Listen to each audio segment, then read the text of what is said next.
Market లో invest చేసి మీ డబ్బులు డబుల్ చేసుకోవాలనుకుంటున్నారా? విజయవాడలో జరిగే సుందరరామిరెడ్డి గారి లైవ్ సెమినార్ కి అటెండ్ అవ్వండి.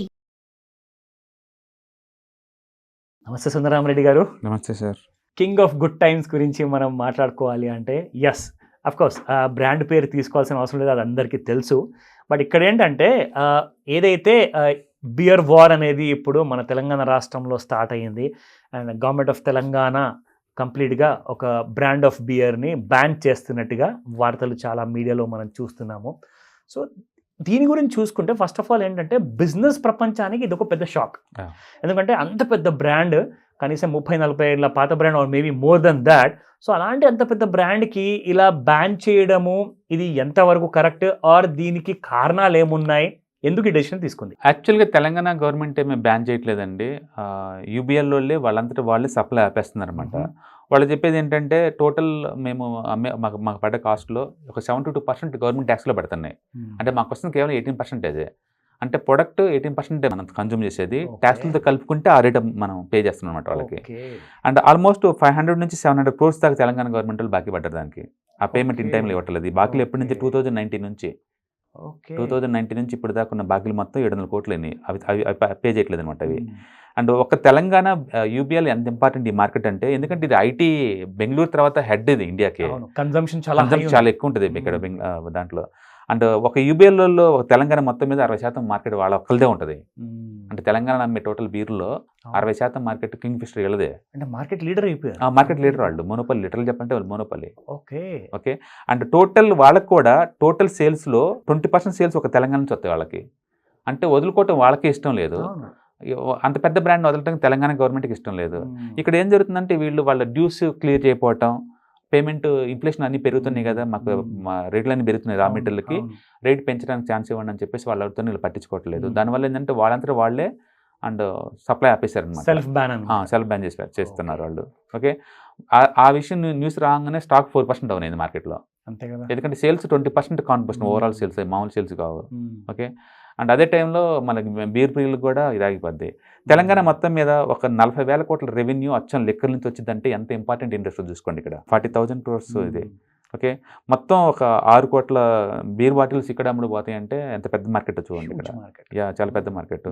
అందుకని వాడు పెద్ద ప్లేయరు అండ్ వీడు గవర్నమెంట్కి రెవెన్యూ వచ్చేది కాబట్టి ఏదో కూర్చొని సెటిల్ చేసుకుంటారు. కరెక్ట్. ఇవాళ రేపట్లో సెటిల్మెంట్ అనేది మామూలు ఇష్యూ అయిపోయింది పొలిటికల్గా. సో ఏదో ఒకటి సెటిల్ చేసి ఇది కూడా ఇష్యూ చేస్తారు. బట్ మనకి రెగ్యులేటరీ ఇష్యూస్ ఉన్న వాటి బిజినెస్ చేయడం ఎంత, ఇన్వెస్ట్ చేయడం ఎంత రిస్క్ అనేది మనకు అర్థం అవుతుంది. ఏ ఒక్క గవర్నమెంట్ వాళ్ళు ఇంటర్ఫియర్ అవుతున్నా స్టాక్స్ పడిపోతాయి. కరెక్ట్. ఓకే, ఇంపాక్ట్ అవుతూ ఉంటుంది. అందుకనే మనం లీస్ట్ గవర్నమెంట్ ఇంటర్ఫిరెన్స్ ఉన్న కంపెనీలు ఇన్వెస్ట్ చేయడం చాలా బెస్ట్ అనమాట. అది కరెక్టేనండి. ఎందుకంటే దీనివల్ల ఏంటంటే ఇప్పుడు తెలియని ప్రేక్షకులు ఎంతో మంది ఉంటారు, కొన్ని లక్షల మంది ఉన్నారు. వాళ్ళందరికీ కూడా ఏంటంటే ఈ విషయం తెలియక వాళ్ళు లాస్ పాలయ్యే తర్వాత ఎవరిని బ్లేమ్ చేసిన లాభం లేదు. So this is very important sir. So ఈ విషయానికి రాబోయే రోజుల్లో ఐ థింక్ మీరు అన్నట్టుగా ఒక అమికబుల్ సొల్యూషన్ అనేది బయటకు వస్తే మాత్రం సో రాబోయే సమ్మర్లో కూడా ఈ బ్రాండ్ని అందరూ ఎంజాయ్ చేయొచ్చు అనుకుంటారు. డెఫినెట్గా, ఎందుకంటే అది అంత పెద్ద బ్రాండ్, ఇంత మార్కెట్ వదులుకోవడం వాళ్ళకి ఇష్టం ఉండదు.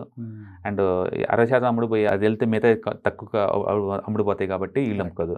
రెండోది లిక్కర్లో ఏంటంటే వాళ్ళు పెద్ద హార్డ్ కోర్ ఫ్యాన్స్ ఉంటారు. సిగరెట్లోటి సిన్ బిజినెస్లు అన్నీ కూడా లేదు, అడిక్టెడ్ బిజినెస్లు అనమాట. అందుకని నువ్వు అమ్ముపోయిన పక్క రాష్ట్రం నుంచి ఫ్లో అవుతుంటే ఇండైరెక్ట్గా రెవెన్యూ పోతుంది. కరెక్టే కదా, ప్రభుత్వానికి కూడా లాస్ వస్తుంది. ఎందుకంటే బోర్డర్ డిస్ట్రిక్ట్లన్నీ అవన్నీ వాళ్ళు సప్లై చేస్తూ ఉంటారు, స్మగ్లింగ్ వస్తూ ఉంటాయి. అందుకని ఏదో ఒక సొల్యూషన్ ఫైండ్ అవుట్ చేస్తారు. బట్ యాజ్ ఏ ఇన్వెస్టర్గా ఏంటంటే ఇలాంటి న్యూస్ వచ్చినప్పుడు ఏంటంటే స్టాక్స్ ఈజీగా ఎఫెక్ట్ అవుతాయి, అన్ప్రెడిక్టబుల్ అనమాట ఇవన్నీ.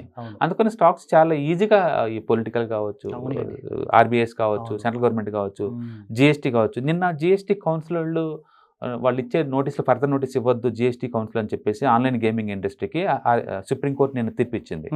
ఫర్దర్ ఫైనలైజ్ అయ్యేంత వరకు కొత్తగా నోటీసులు ఇవ్వద్దని. జిఎస్టీ వాళ్ళ నోటీసులు ఈ గేమింగ్ ఇండస్ట్రీ వాళ్ళకి మాకు 1,00,000 కోట్లు ఇవ్వాల్సి ఉంటుంది మీరు అని చెప్పేసి ఎవ్రీ ఇయర్ నోటీస్ పంపిస్తూ ఉంటారు అదే పనిగా. వీళ్ళేమో ఆ ఇష్యూ ఏంటి రిజాల్వ్ చేయకుండా మేము ఇవ్వన్నట్టు వీళ్ళు కూడా ఇవ్వట్లేదు అనమాట. ఆ ఇష్యూ పెద్ద లాస్ట్ 1,00,000 కోట్లా చేరింది ఆ జిఎస్టీ డ్యూస్ అనేది. Very big amount. వీళ్ళేమో క్యాల్కులేషన్ మెథడాలజీ మార్చని వీళ్ళు, లేదు ఇంతే ఇవ్వాలని వాళ్ళు అనమాట. దీంతో ఇష్యూ అవుతుంది. మొన్న సుప్రీంకోర్టు నిన్న ఎప్పుడైతే ఫైనల్ జడ్జిమెంట్ వచ్చేంత వరకు నోటీసులు పరదలు ఇవ్వద్దు అంటే ఆ చిన్న న్యూస్ తోటి జిఎస్టీ డ్యూస్ ఉన్న ఈ గేమింగ్ కంపెనీస్ అన్ని కూడా చాలా స్ట్రాంగ్గా మూవ్ అయినాయి. నిన్నైతే డెల్టా కార్ప్ నిన్న ఒక 5% మూవ్ అయింది, ఈరోజు ఇంత బ్యాడ్ మార్కెట్లో కూడా ఈరోజు ఒక 7% మూవ్ అయింది.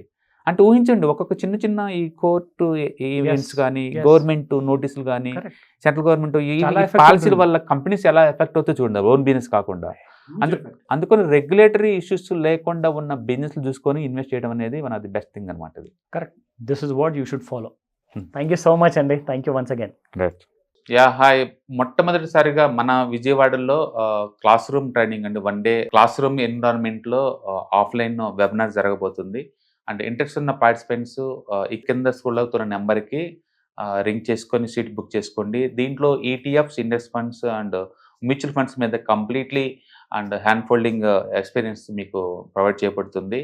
దీని ద్వారా ఏంటంటే మనం ఎసెట్స్ని స్టాక్ మార్కెట్లో ఎలా మేనేజ్ చేసుకోవాలి, ఎలా గ్రో చేసుకోవాలి, ఎలా ప్రొడక్ట్ చేసుకోవాలో అంటే ప్రాక్టికల్గా నేర్చుకుంటారు. అండ్ మీ ఇప్పటి వరకు మనం ఆన్లైన్లోనే మీరు అటెండ్ అవుతున్నారు. ఇక నుంచి మీరు మన విజయవాడ సిటీలోనే అండ్ లైవ్లో క్లాస్ రూమ్ ఎన్విరాన్మెంట్లో నేర్చుకునే ఛాన్స్ దొరుకుతుంది. కాబట్టి ఇంట్రెస్ట్ ఉన్న పార్టిసిపెంట్స్ కింద స్క్రోల్ అవుతున్న నెంబర్కి పింగ్ చేసి సీటు రిజర్వ్ చేసుకోండి. Thank you.